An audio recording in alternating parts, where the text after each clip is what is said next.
Good morning and welcome to Teal House Farm. Here's a mess. We're gonna go put a hat on so you can't see it. We are gonna get some odds and ends done today before we have to go to town for the afternoon. It is still nice today. It's a little chilly in the morning, so it really warms up. So the garden is actually still doing really well. Micah is watering it for me. But we are gonna get some things just kind of pressing forward towards winter, kind of getting some things set up as it is starting to get colder and pasture and things are dying. Make sure everything's all set up. Yes! I'm listening. We're gonna have lunch, probably gonna have quesadillas. Okay.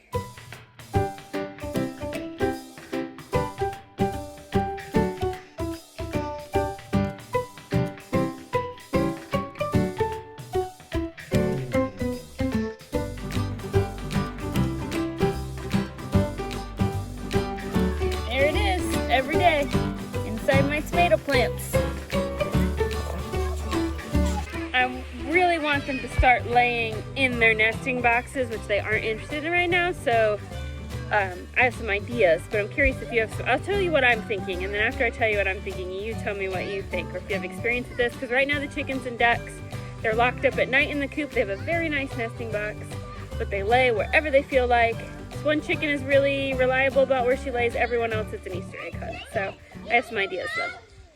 Okay, first thing we need to do, this is their all-in-one feeder thing, and we do not use it in the summer because, I mean, they got all this. They can go all the way over there, all the way back there. We got more on the other side of that tree. Oh, look, there's Micah. So we do not feed supplemental feed to our adult birds in the summer because they have plenty to choose from. But we do need to feed them in the winter. So we need to take this feeder, we need to move it down where the coop is because they were up here last winter, but this winter they are not. So we're cleaning out this area. This is totally empty, so it's actually pretty light. Sam made this out of a trash can with a latching lid.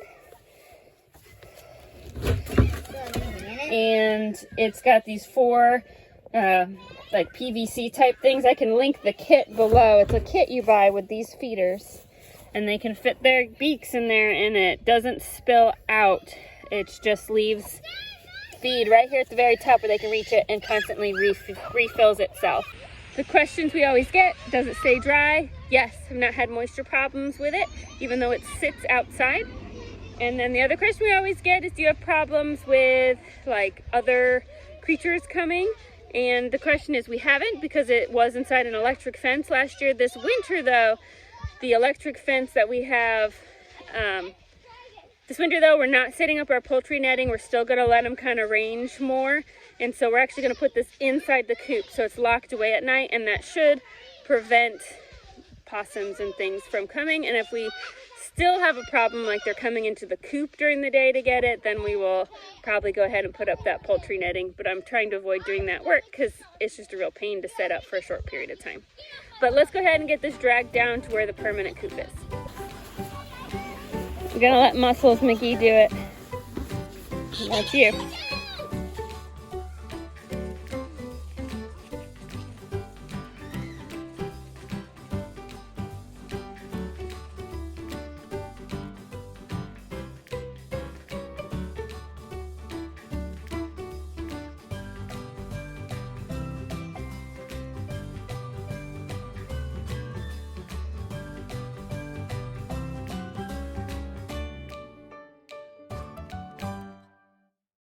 Okay, so the plan is, this is the permanent coop. It also has a brooder section in it. Right now that's open, but if we get new chicks in the spring, we can close it off and they'll have a brooder section where the big birds can't get at them.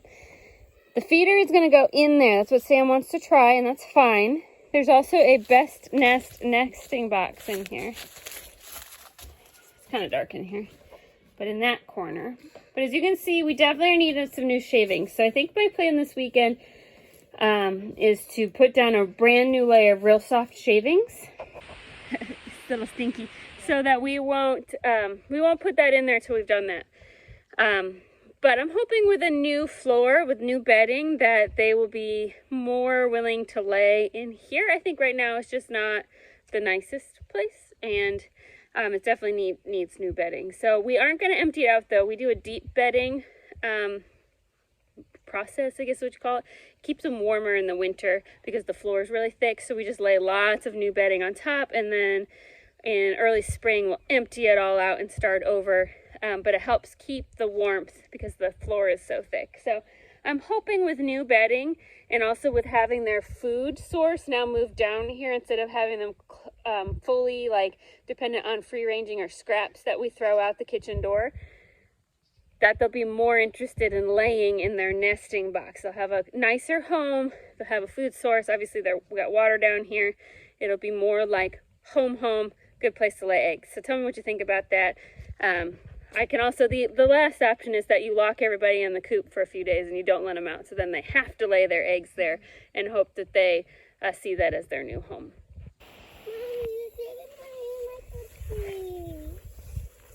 Mommy, the chicken's putting my tootsie. Right now I need you to please. What's that? Squash. That's a big squash. Do squash bugs lay eggs like on the squash too?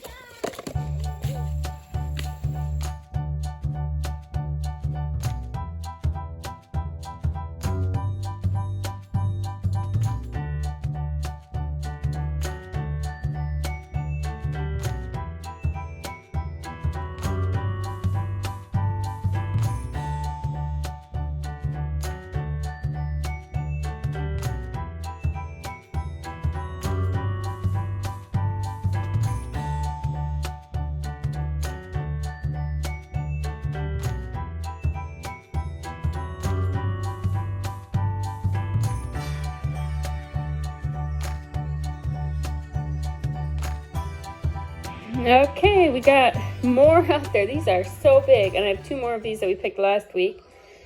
And then the tomatoes are really having trouble turning red because it's just too chilly, but it's still not frosting, so they're still producing. So I'm just going to start picking them earlier, leaving them on the counter and letting them turn red inside, and then freezing them for sauce making later. And we got a few jalapeno peppers too, so still pulling things out of the garden even though it's middle of October, which is awesome. Spaghetti squash, butternut squash, other hard-skinned squashes will last on your counter or on a shelf in a kind of dark, dry place like a closet all winter long into spring. So you don't have to worry about putting these up or eating them right away. I do have a couple freezer meals I make with spaghetti squash. I made a video of it last year and I'll link that below, and we enjoyed those this past year as well. So it's kind of an easy way to get them off your counter if you don't have a good storage space for them. Make some freezer meals and save them for when you need them. So I'll link that below. Anyway, I think that's all we're going to do today. The plan for this week is to wrap the greenhouse and to reset that chicken coop. So we'll bring you along for those rides. And then we are really pretty set for winter other than chopping a little bit more wood we already have back there that needs split. Thanks so much for watching, and we'll see you guys next time.